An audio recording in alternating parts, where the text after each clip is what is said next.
hello, buen dia. Okay, come on. You've been very quiet. Buen dia. That's how you say it, not how I said it. Hello, my name is Solitaire Towsend, and I am all that stands between you and lunch. That's it, just me. I'm thinking I talk for an hour and a half maybe. No. This is my first visit to Argentina, and I've been here for about 24 hours. And when I arrived, I was so excited yesterday, and I got off the aeroplane into London weather. Come on! It's 30 degrees in London right now. People are in the parks, it's so hot. And I'm in Buenos Aires, which feels very familiar. Now, I put this slide up here, Imagine Better, because this is my philosophy of sustainability and of purpose. Not of trying to do less bad, but of trying to do more good.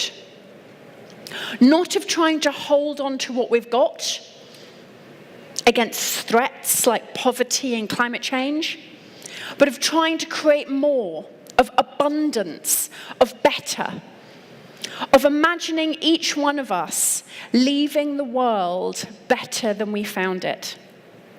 And that's why I'm so grateful to be here with you today with a community who I've never met. 1,000 people who I've never met. And yet I know, as a woman from London, I have a connection with people from Buenos Aires who are new to me, a connection of us all trying to imagine better. That was the inspirational bit. The whole rest of my talk is about the practical issues of purpose. But I wanted to make sure that I reminded us of why we have turned up today to this hall to speak. Futerra is my company, Futerra. Futerra is my company. I co-founded it 15 years ago.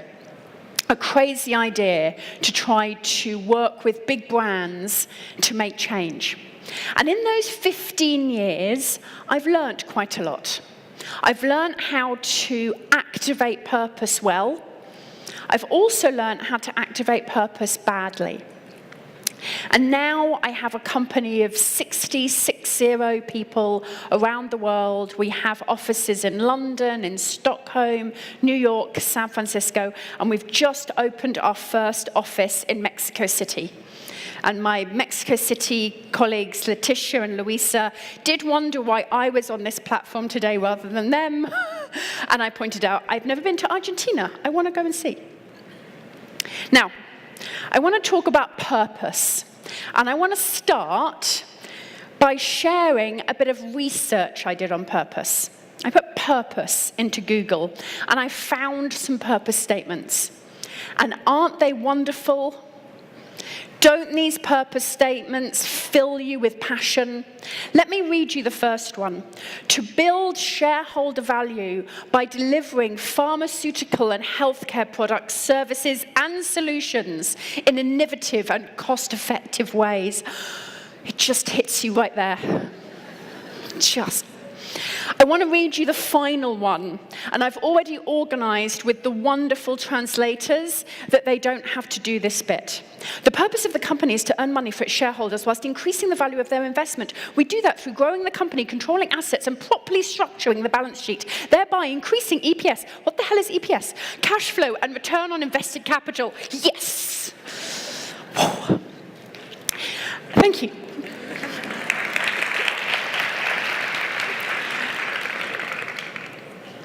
So many companies in the world mistake purpose for this. Some companies in the world, however, are beginning to get it right. To create a better everyday life for the many people. Any idea who that is? I'm not sure if they're big in Argentina. Shout out if you know. IKEA. You can tell that they're Swedish. That is not perfect English, just FYI. They're many people. To bring inspiration and innovation to every athlete in the world. And by the way, if you have a body, you're an athlete. Nike, excellent. Yes, well done. To create happiness. They're one of the sponsors. Disney.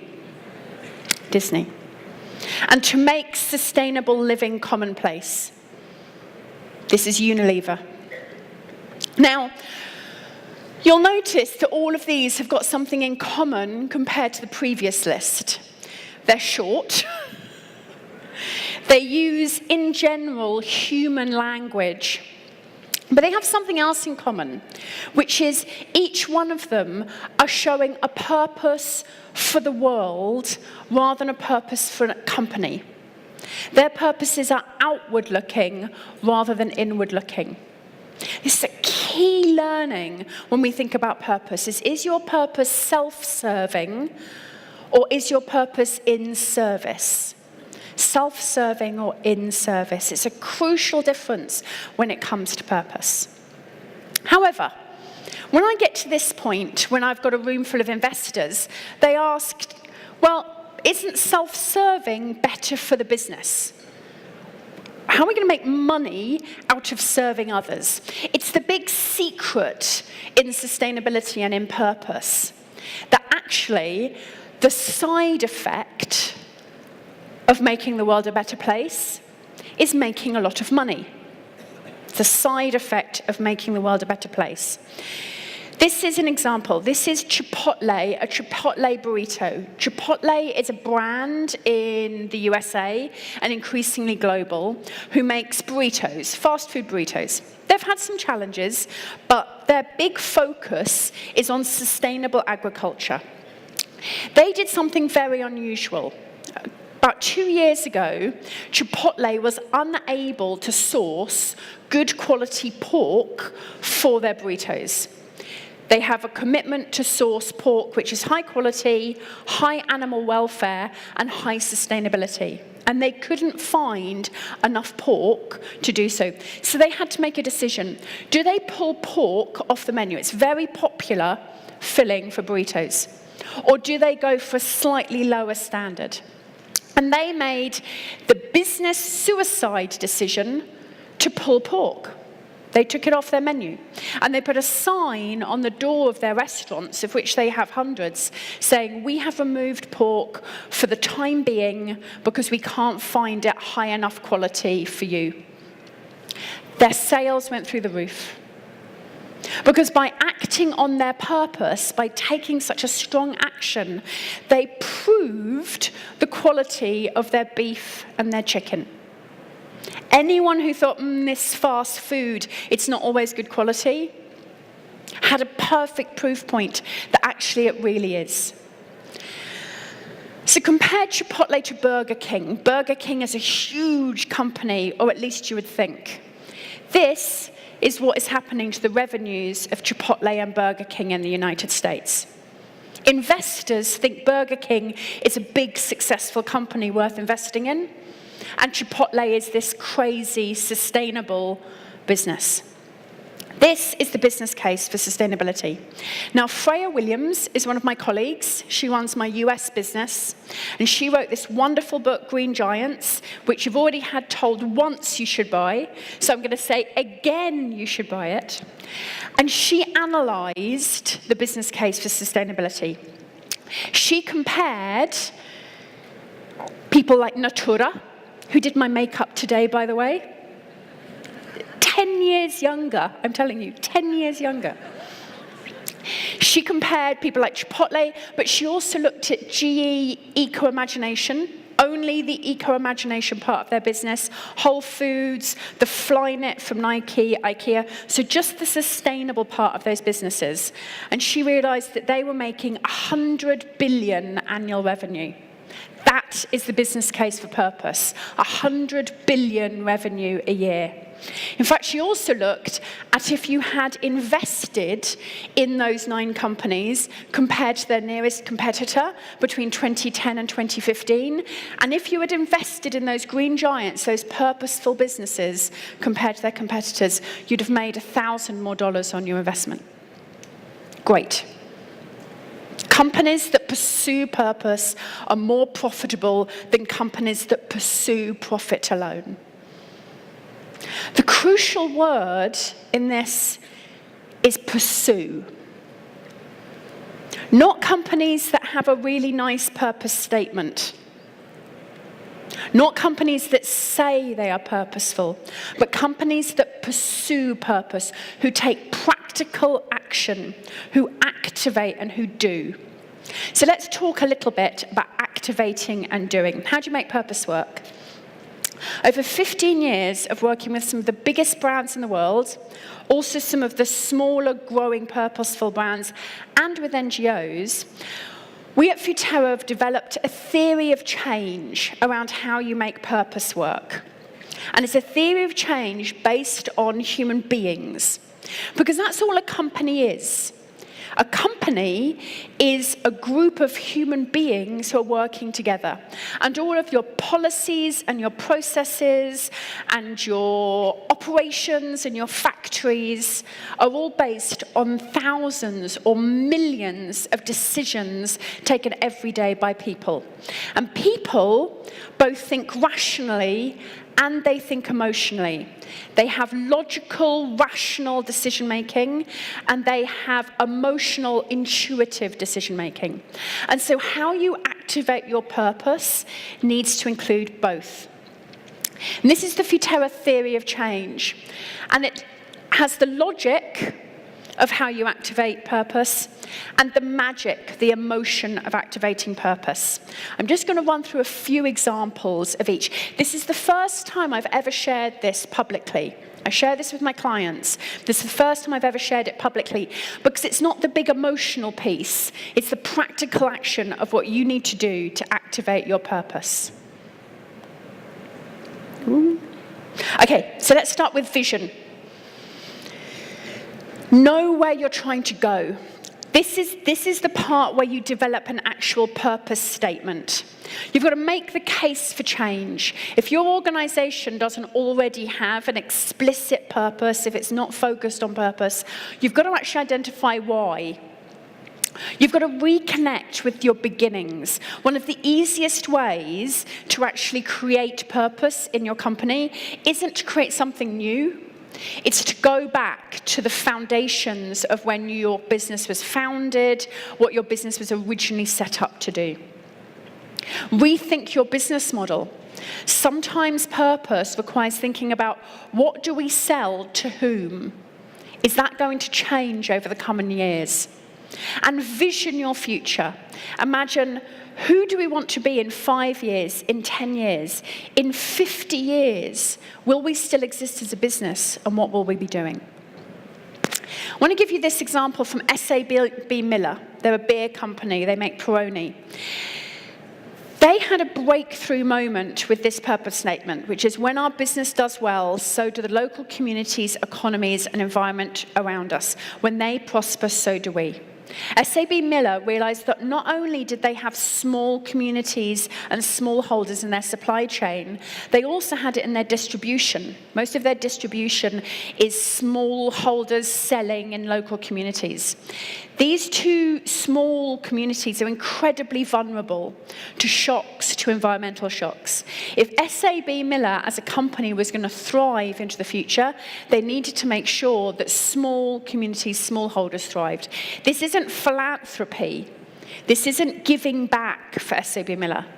This is survival. This is core to their survival as a business. Or FSC, the Forest Stewardship Council. By the way, all the examples that I'm showing are my own clients and work that we've done. FSC, you'd think that an NGO would be very connected to purpose, that NGOs know their purpose. Actually, NGOs can be some who find it most difficult to remember and articulate their purpose. They get so focused on the everyday, on survival as an NGO, on their policies, on their processes, on activating their certification. They sometimes forget why they do it, and they forget to tell anybody else why they're doing it. So with FSC, we developed the statement, forests for all, forever. That's essentially what the FSC is trying to do. Not build a certification movement, not create a greater percentage of certified forests. This is what their purpose is to make sure that those forests are still standing for everybody into the future. Right. Symbols. So that was all the left brain stuff. This is now the right brain creative stuff. You've got to align your purpose with brand. You've got to create a concept and a language of change. For a lot of people, there is no internal language inside their companies of talking about purpose. You've got to coach your leaders to be able to take platforms of purpose. It's your leaders talking about sustainability and purpose who will validate and allow others in your business to do so. Example of this is a piece of work that we did with Mondelez. Mondelez makes Kenko, Carte Noire, coffees all around the world. They had a very strong and fully articulated strategy around purpose and sustainability. I'll show it in a moment. But we articulated that into Coffee Made Happy. And we created this little logo, which is a coffee bean love heart. It's not a bottom. It looks a little bit like a bottom. It's very hard to make a coffee bean love heart that doesn't look a little bit like a bottom. A lot of work was done on this. Coffee Made Happy, ensuring that everybody working within the supply chain had a quality of life. And translating those technical terms, such as supply chain quality of life, into Coffee Made Happy, created a language internally and externally that could be used. Maps. Do something with it. Decide what you will start and what you will stop doing. Having purpose means stopping doing things, such as not selling the bad quality meat. It also means starting doing things, perhaps working with new suppliers. Review all your policies in line with purpose. Check, take action, and set a roadmap and governance. Some people think purpose exists above these tools. It does not. You have to govern purpose. You have to check it. You have to activate it. This is an example of S.A.B. Miller, who I remember earlier. S.A.B. Miller created 5 key areas to activate their purpose, and they mapped them against the SDGs. Coffee Made Happy, that cute Coffee Made Happy, has got a full range of focus areas and foundational activities and commitments to bring it to life. This is the left brain, the rational bit. And then finally, stories. Stories is again on the right brain. You've got to tell stories. You've got to take people with you. As Constanza said, that has to be in a trustworthy way. Greenwash, really, well, honestly, the era of greenwash is essentially over. Consumers are much, much more aware than they ever have been. You have to engage your staff in your purpose journey. We worked with Deloitte to set their global purpose, and we engaged over 100,000 staff members around the world. You've got to listen to your stakeholders. Don't have blind spots around your purpose. You've got to build it into your marketing. And when I say build it into your marketing, for 2 reasons. One, because the opportunity to build it into your marketing to help sell more because you're purposeful. And secondly, because of the responsibility. You have to tell your customers and consumers about your purpose so that they can decide whether they are aligned with it or not. There's both opportunity and responsibility in purpose marketing. And finally, talk to your customers. And talk does not mean lecture at, which is exactly what I'm doing right now, I know. But I will talk to you all afterwards. You've got to talk, listen. FSC translated their idea of forests for all, forever, into a whole variety of stories across the world about the animals and the humans who rely on forests. Deloitte's customers are not the public. Deloitte's customers are business leaders. The purpose that we helped them set was making an impact that matters. And Deloitte took that to Davos. And at Davos, they asked world leaders and business leaders what mattered to them. And Coffee Made Happy translated into programs such as Coffee versus Gangs, which is where young men who are involved in gangs in the cities are given the opportunity to own their own business and to leave the city and to start afresh as a coffee farmer. I've got a little red timer here, which is basically telling me lunch, lunch, lunch. So I'm just going to finish, because that was a lot to push at you. So I'm just going to finish with one thing to remember from all of this, and it's going all the way back to the start, which is you have to be able to answer this question. You have to be able to answer the question of why does my business exist? Or perhaps even, why does my business deserve to exist? And then collectively, together, we can begin to answer the question of why does business itself deserve to exist? And these are questions which in many ways are being asked for the first time around the world in a genuine way. And the people in this room, you, are the people who are going to answer it. So thank you very much for the opportunity to be with you today. I look forward to networking with all of you. Thank you. Gracias.